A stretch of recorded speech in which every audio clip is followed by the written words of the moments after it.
Bismillahirrahmanirrahim.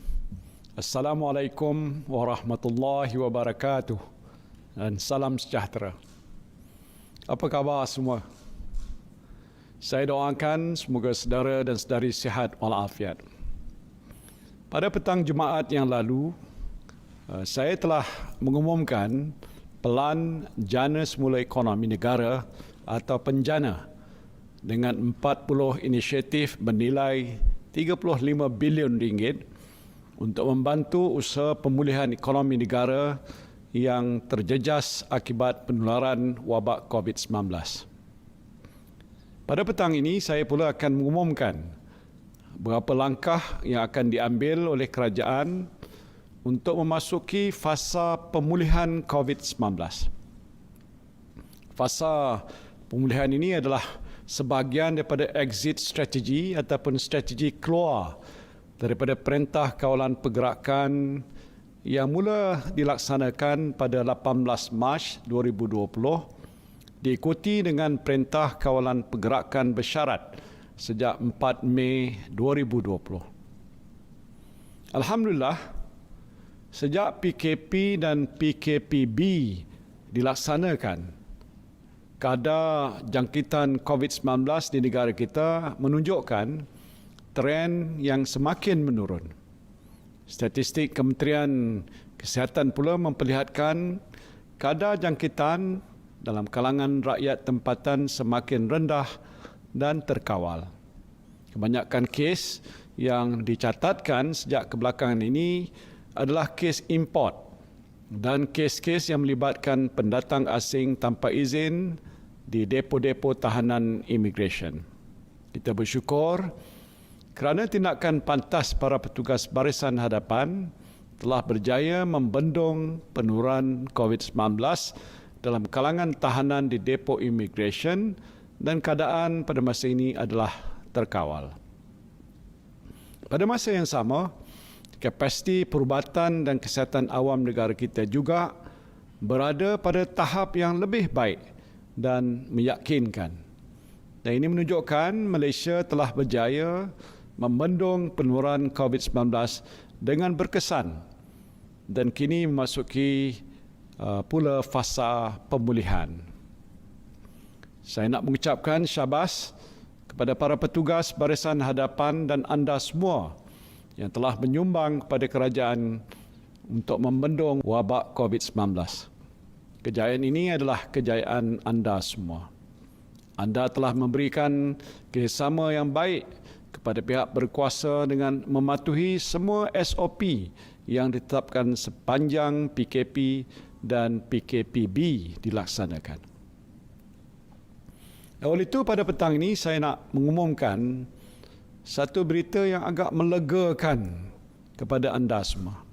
PKPB yang akan berakhir pada 9 Jun 2020 akan digantikan dengan Perintah Kawalan Pergerakan Pemulihan atau PKPP yang akan bermula pada 10 Jun 2020 hinggalah 31 Ogos 2020.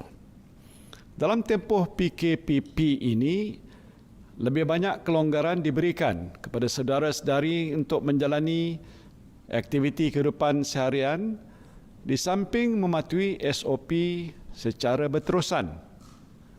Mulai 10 Jun 2020, perjalanan rentas negeri akan dibenarkan kecuali di kawasan yang diisytiharkan Perintah Kawalan Pergerakan Diperketatkan atau PKPD. Jadi bagi mereka yang ingin menziarahi ibu bapa yang tinggal berjauhan di negeri lain, bolehlah berbuat demikian. Alhamdulillah. Cuma nasihat saya, sentiasalah jaga kebersihan diri. Pakai pelitup muka apabila berada di tempat awam dan elakkan tempat yang sesak semasa pulang ke kampung. Ingat, jika ibu bapa anda adalah warga emas, mereka berada dalam kategori orang yang mudah terdedah kepada jangkitan. Jadi walaupun kita seronok dapat menziarahi mereka, tanggungjawab utama kita ialah untuk melindungi mereka daripada terkena jangkitan. Dalam tempoh PKPP ini juga, hampir semua aktiviti sosial, pendidikan, keagamaan, perniagaan, sektor ekonomi dan sebagainya akan beroperasi semula secara berperingkat-peringkat dengan pematuhan sepenuhnya kepada SOP. Seperti mana yang telah diumumkan oleh Yang Berhormat Menteri Kanan Pertahanan, perkhidmatan gunting rambut dan salon akan dibenarkan. Pasar terbuka, pasar pagi, pasar malam, pasar tamu, bazaria, medan selera, pusat penjaja, food truck dan gerai makan juga akan dibenarkan. Selain itu, aktiviti komersial yang melibatkan urus niaga jualan dan pemasaran bukan dalam premis perniagaan juga dibenarkan. Termasuk dalam senarai yang dibenarkan juga ialah lawatan ke muzium, indoor basking, dobi layan diri, aktiviti perikanan rekreasi termasuk kolam pancing komersial dan penggambaran filem. Mesyuarat dan bengkel juga dibenarkan dengan syarat mematuhi sepenuhnya protokol kesihatan dan mengoptimumkan ruang. Dalam kategori sukan, beberapa jenis sukan dan rekreasi akan dibuka semula dengan pematuhan kepada SOP. Ini termasuklah latihan persediaan pasukan permainan sukan, aktiviti sukan yang tidak melibatkan sentuhan badan seperti bowling, badminton, memanah, menembak dan lain-lain lagi. Aktiviti berkumpulan di luar seperti kayuhan basikal dan konvoi motosikal juga dibenarkan. Yang masih tidak dibenarkan ialah pertandingan sukan atau permainan yang melibatkan perhimpunan penyokong atau penonton yang ramai seperti di stadium, sukan renang dan kolam renang awam dan sukan bersentuhan seperti rugby, gusti, tinju, bola sepak, bola keranjang dan hoki. Selaras dengan fasa penyediaan semula ekonomi negara dan tiada lagi sekatan rentas negeri, aktiviti pelancongan domestik akan dibenarkan. Jadi saudara-saudara bolehlah membawa keluarga untuk melancong di dalam negeri dengan mengamalkan kebiasaan baru ataupun new normal setelah hampir 3 bulan tidak ke mana-mana. Bagi yang berhasrat untuk melancong ke luar negara, tunggu dulu. Kerana sempadan negara kita masih ditutup. Dalam kategori perayaan dan aktiviti keagamaan, saya nak sampaikan berita baik. iaitu sambutan Hari Raya Aidul Adha dan ibadah korban akan dibenarkan tertakluk kepada SOP pihak berkuasa agama Islam untuk solat berjemaah dan aktiviti keagamaan di masjid dan rumah-rumah ibadat pula kelonggaran untuk membenarkan lebih ramai jemaah hadir mengikut ruang keluasan masjid atau rumah ibadat sedang diperhalusi oleh kerajaan dan akan diumumkan sedikit masa lagi. Bagi ibu bapa yang ada anak yang bersekolah, pastinya saudara-saudari tertanya-tanya bila sekolah akan dibuka. Untuk makluman, saudara-saudari, sekolah akan dibuka secara berperingkat dalam tempoh PKPP ini setelah mendapat nasihat daripada Kementerian Kesihatan. Kementerian Pendidikan akan membuat pengumuman terperinci mengenainya sedikit masa lagi. Dalam tempoh pemulihan untuk menuju normalisasi ini, beberapa aktiviti dan sektor dalam senarai negatif semasa PKPB akan dilonggarkan atau dibuka berdasarkan SOP yang ditetapkan.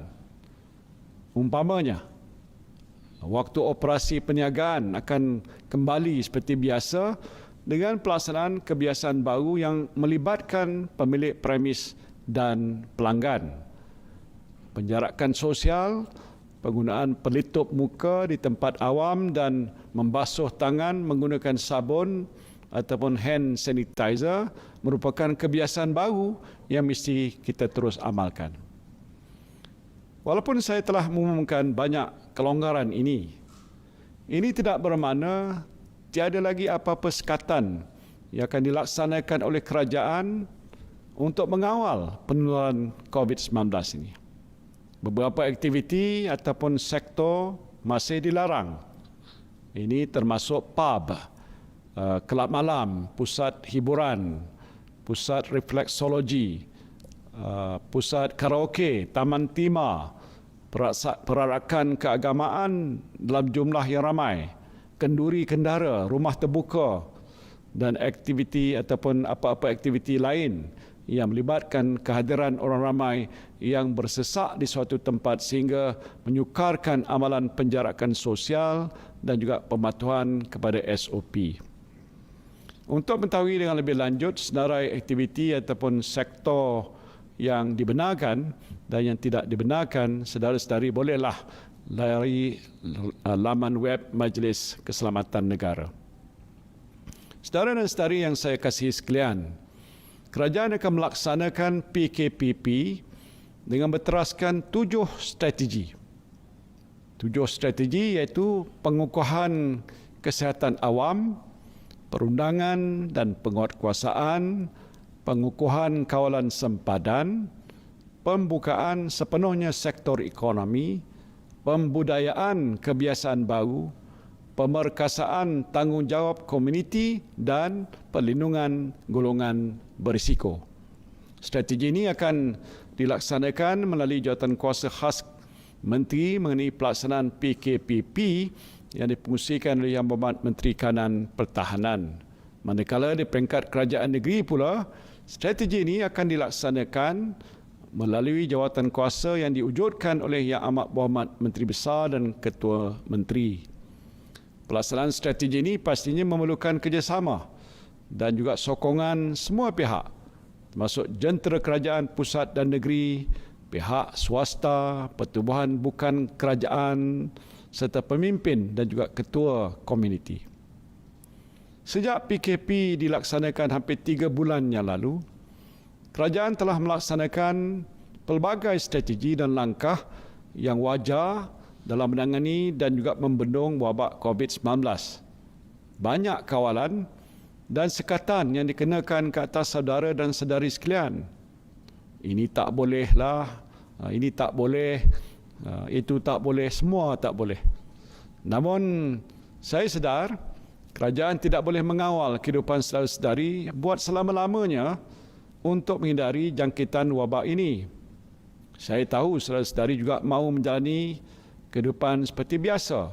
Saudara-saudari ingin keluar bekerja, ingin berniaga, beriadah, lancung bersama-sama keluarga dan melakukan aktiviti-aktiviti lain dalam kehidupan seharian.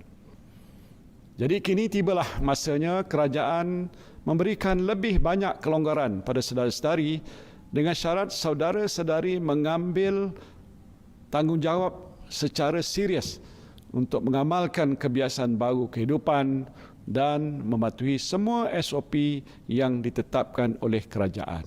Ini bermakna tanggungjawab untuk memastikan wabak COVID-19 kekal terkawal berada di tangan saudara dan saudari sekalian.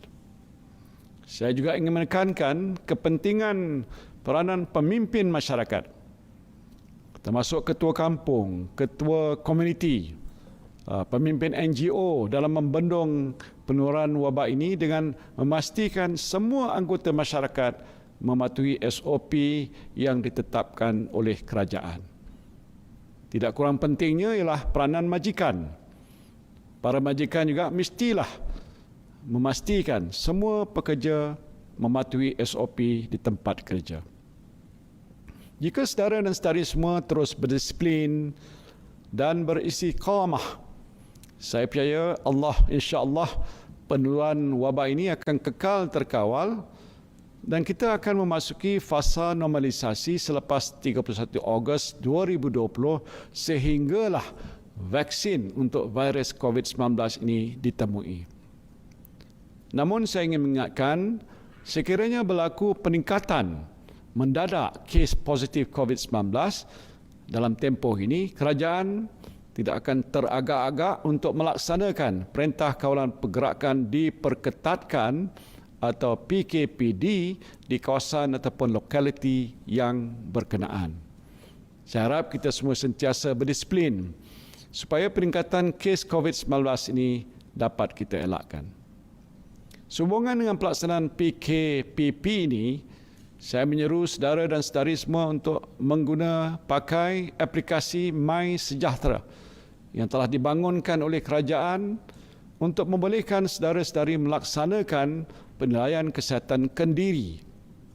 Aplikasi ini juga akan membolehkan Kementerian Kesihatan Malaysia mengambil tindakan yang cepat, tepat dan berkesan untuk mengenal pasti dan memaklumkan kontak rapat sekiranya berlaku kes jangkitan COVID-19 dalam masyarakat kita. Apa yang penting ialah kita semua mestilah bersedia untuk membudayakan kebiasaan baru ini dalam kehidupan kita. Ya, ada kalanya kita merasakan sedikit sukar untuk mengamalkannya, tetapi percayalah, setiap kesukaran itu akan disusuli dengan kesenangan. Seperti mana firman Allah Subhanahu wa taala dalam surah Al-Syarh ayat 4 dan 5, fa inna ma'al usri yusra, inna ma'al usri yusra. Yang bermaksud oleh itu, maka tetapkanlah kepercayaanmu bahawa sesungguhnya tiap-tiap kesukaran disertai kemudahan. Sekali lagi ditegaskan bahawa sesungguhnya tiap-tiap kesukaran disertai kemudahan. Akhirnya saya berdoa, semoga kesihatan dan kesejahteraan kita sentiasa terpelihara dan kita semua dapat menjalani kehidupan yang bahagia bersama keluarga dan orang-orang yang tersayang.